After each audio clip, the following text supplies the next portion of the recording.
नमस्कार। आकाशवाणी चंडीगढ़ से प्रादेशिक समाचारों के साथ मैं चांद मंजिला। पहले प्रस्तुत हैं मुख्य समाचार।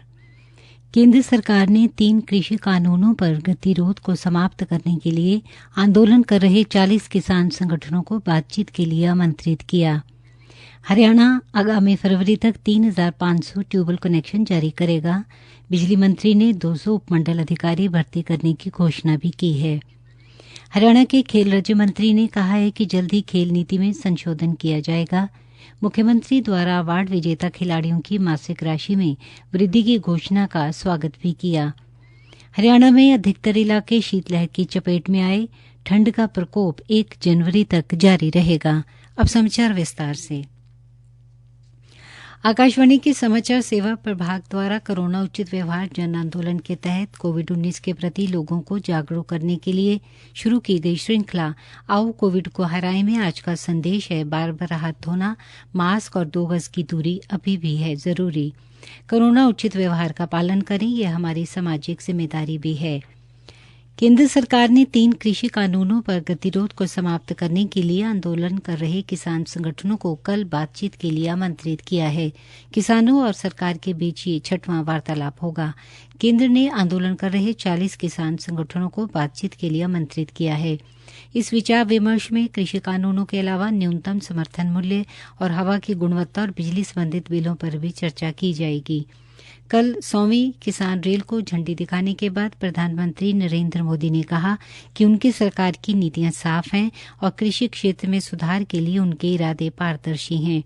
ये किसान रेल महाराष्ट्र के संगोला से पश्चिम बंगाल के शालीमार तक चलेगी।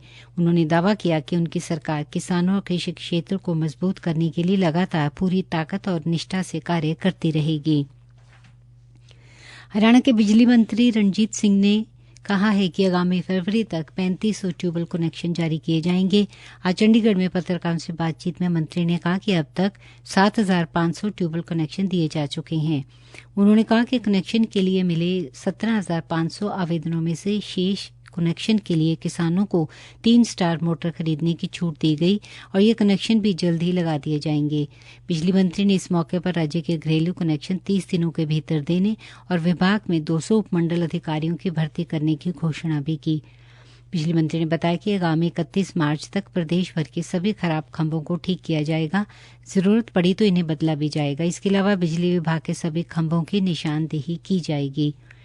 उन्होंने बताया कि म्हारा गांव जगमग गांव योजना के तहत लगभग 72% गांवों को 24 घंटे बिजली दी जा रही है।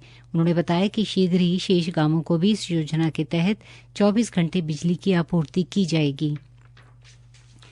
चौधरी चरण सिंह हरियाणा कृषि विश्वविद्यालय ने जेईई की 172 नई व उन्नत किस्में OS 405 व OS 424 विकसित की हैं। विश्वविद्यालय द्वारा विकसित इस किस्म को भारत सरकार के कृषि एवं किसान कल्याण मंत्रालय के कृषि व सहकारिता विभाग की फसल मानक अधिसूचना एवं अनुमोदन केंद्रीय उप समिति द्वारा नई दिल्ली में आयोजित बैठक में अधिसूचित व जारी कर दिया गया। बैठक की अध्यक्षता भारतीय कृषि अनुसंधान परिषद के फसल विज्ञान के उप महानिदेशक डॉक्टर टी.आर. शर्मा ने की। जेईई की इन किस्मों में OS 405 की भारत के मध्य क्षेत्र मुख्यतः महाराष्ट्र, गुजरात, मध्य प्रदेश, छत्तीसगढ़ और मध्य यूपी और OS 424 की पहाड़ी क्षेत्र जिसमें हिमाचल, जम्मू कश्मीर व उत्तराखंड में बिजाई के लिए सिफारिश की गई है।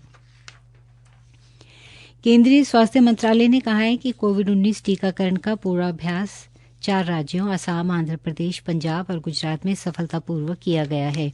2 दिवसीय पूर्वाभ्यास आंध्र प्रदेश के कृष्णा जिले में, गुजरात के राजकोट और गांधीनगर में, पंजाब के लुधियाना में, शहीद भगत सिंह नगर में और असम के सोनितपुर और नलबारी जिलों में समूचे तौर पर किया गया। ये अभ्यास चुनौतियों की पहचान करके योजना में आवश्यक बदलाव लाने के लिए की गए हैं ताकि अंतिम प्रक्रिया आसान हो सके। मंत्रालय ने बताया कि जिला प्रशासन द्वारा विभिन्न कार्यों के लिए विशेष टीमें गठित की गई हैं। इन कार्यों में लाभपात्रों का डाटा अपलोड करना, दवा जारी करना, टीकाकरण का विवरण और लाभपात्रों को प्रेरित करना शामिल है। इस पूर्वाभ्यास का उद्देश्य सूचना प्लेटफॉर्म कोविन की पुष्टि और इसको क्रियान्वयन करने के लिए पूर्व मार्गदर्शन करना भी है। प्रादेशिक समाचार आकाशवाणी चंडीगढ़ से प्रसारित किए जा रहे हैं। हमारे राष्ट्रीय बुलेटिनों ताज़ा समाचारों के लिए आप हमारी वेबसाइट newsonair.in/IC.in पर लॉग कर सकते हैं। हरियाणा के खेल एवं युवा मामलों के राज्य मंत्री संदीप सिंह ने कहा है कि प्रदेश सरकार जल्द ही खेल नीति में संशोधन करेगी ताकि खिलाड़ी इससे और ज्यादा लाभान्वित हो सकें। उन्होंने कहा कि मुख्यमंत्री मनोहर लाल ने अवार्ड विजेता खिलाड़ियों को मिलने वाली मासिक राशि में बढ़ोतरी की घोषणा भी की है। उन्होंने कहा कि युवा पीढ़ी में खेलों के प्रति आकर्षण पैदा होगा। खेल राज्य मंत्री ने कहा कि अभी तक सरकार की ओर से अर्जुन अवार्डी को 5,000 रुपये मासिक दिए जाते थे। अब मुख्यमंत्री ने अर्जुन अवार्ड विजेताओं को 1 जनवरी 2021 से 20,000 रुपये मासिक देने की घोषणा की है। साथ ही द्रोणाचार्य अवार्ड और ध्यानचंद अवार्ड विजेताओं को भी 5,000 के स्थान पर 20,000 रुपये मासिक दिए जाएंगे।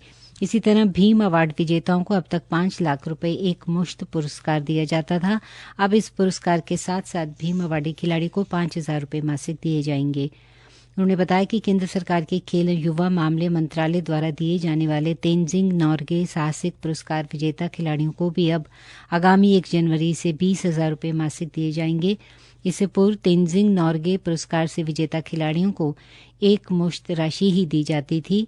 इससे 104 अवार्ड विजेता सरकार की इस योजना से लाभान्वित होंगे। हरियाणा स्वास्थ्य विभाग को सुशासन दिवस पर 4 प्रतिष्ठित पुरस्कार मिले हैं। विभाग के अतिरिक्त मुख्य सचिव राजीव अरोड़ा ने बताया कि इन पुरस्कारों में अटल बिहारी वाजपेयी सुशासन पुरस्कार 2020, ई संजीवनी, ओपीडी, टेली कंसल्टेशन सेवाओं के सफल क्रियान्वयन के लिए मिला पुरस्कार शामिल है। इसके अलावा आयुष्मान भारत योजना के सफलतापूर्वक लागू करने और आशा कार्यकर्ताओं द्वारा घर घर जाकर सर्वेक्षण के लिए आयशा सर्वेक्षण ऐप विकसित करने हेतु 2 सुशासन पुरस्कार मिले हैं। श्री अरोड़ा ने बताया कि अटल बिहारी वाजपेयी सुशासन पुरस्कार व्यापक टीकाकरण कार्यक्रम के तहत टीकाकरण के लक्ष्य को हासिल करने के लिए प्राप्त हुआ है। पहाड़ों में हो रही बर्फबारी से हरियाणा के सभी इलाके शीतलहर की चपेट में हैं। सिरसा से हमारे संवाददाता ने बताया है कि अधिक ठंड होने से लोग सार्वजनिक स्थानों पर अलाव जलाकर ठंड दूर करने का प्रयास करते नजर आए। आज धुंध और कोहरे के कारण वाहनों की रफ्तार भी धीमी रही। यमुनानगर से भी हमारे संवाददाता ने भीषण ठंड पड़ने की खबर दी है। जिले में अधिकतम तापमान 17 डिग्री सेल्सियस और न्यूनतम 3 डिग्री सेल्सियस दर्ज किया गया।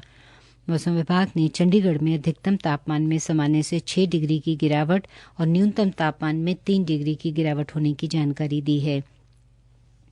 विभाग के अनुसार हरियाणा के अंबाला में न्यूनतम तापमान 2 डिग्री सेल्सियस दर्ज किया गया। विभाग ने 31 दिसंबर तक अधिकतर स्थानों पर घना कोहरा पड़ने और 1 जनवरी को कहीं-कहीं घना कोहरा पड़ने की भविष्यवाणी की है। 1 जनवरी तक शीतलहर जारी रहेगी। हरियाणा में आज शाम तक कोविड-19 के 414 नए मामले सामने आए हैं, जबकि 555 कोविड मरीजों को स्वस्थ होने पर अस्पताल से छुट्टी दी गई है। विभिन्न जिलों से हमारे संवाददाताओं से मिली जानकारी के अनुसार पंचकूला जिले में आज 42, अम्बाला में 15, फरीदाबाद में 47, यमुनानगर में 21, पलवल में 8 लोगों में कोविड संक्रमण की पुष्टि हुई, जबकि फरीदाबाद जिले में 69, यमुनानगर में 23, अम्बाला में 20, पंचकूला और पलवल में 4 कोविड मरीजों को स्वस्थ होने पर छुट्टी दी गई। आज यमुनानगर, अम्बाला में एक कोविड मरीज की मृत्यु भी हुई है। हरियाणा पुलिस ने इस साल 1716 ऐसे बच्चों को देश के विभिन्न हिस्सों में उनके परिवारों से मिलवाया है जो किसी कारण अपने परिजनों से बिछड़ गए थे। इन लापता बच्चों में 771 लड़के और 945 लड़कियां शामिल हैं। हरियाणा पुलिस महानिदेशक मनोज यादव ने बताया कि इनमें से कुछ बच्चे काफी लंबे समय से लापता थे। उन्होंने बताया कि साथ ही पुलिस ने इस वर्ष 1189 बाल भिखारियों और 1941 बाल श्रमिकों का पता लगाकर उन्हें छुड़वाया है। ये बच्चे दुकानों व अन्य स्थानों पर अपनी आजीविका के लिए छोटे मोटे काम करते हुए पाए गए थे। उन्होंने बताया कि पुलिस के इस अभियान का उद्देश्य लापता बच्चों का पता लगाकर उन्हें उनके परिजनों को सौंपना है। अंत में मुख्य समाचार एक बार फिर। केंद्र सरकार ने 3 कृषि कानूनों पर गतिरोध को समाप्त करने के लिए आंदोलन कर रहे 40 किसान संगठनों को बातचीत के लिए आमंत्रित किया। हरियाणा आगामी फरवरी तक 3,500 ट्यूबवेल कनेक्शन जारी करेगा। बिजली मंत्री ने 200 उपमंडल अधिकारी भर्ती करने की घोषणा भी की है। हरियाणा के खेल राज्य मंत्री ने कहा है कि जल्दी खेल नीति में संशोधन किया जाएगा। मुख्यमंत्री द्वारा अवार्ड विजेता खिलाड़ियों की मासिक राशि में वृद्धि की घोषणा का स्वागत भी किया। हरियाणा में अधिकतर इलाके शीतलहर की चपेट में आए। ठंड का प्रकोप 1 जनवरी तक जारी रहेगा।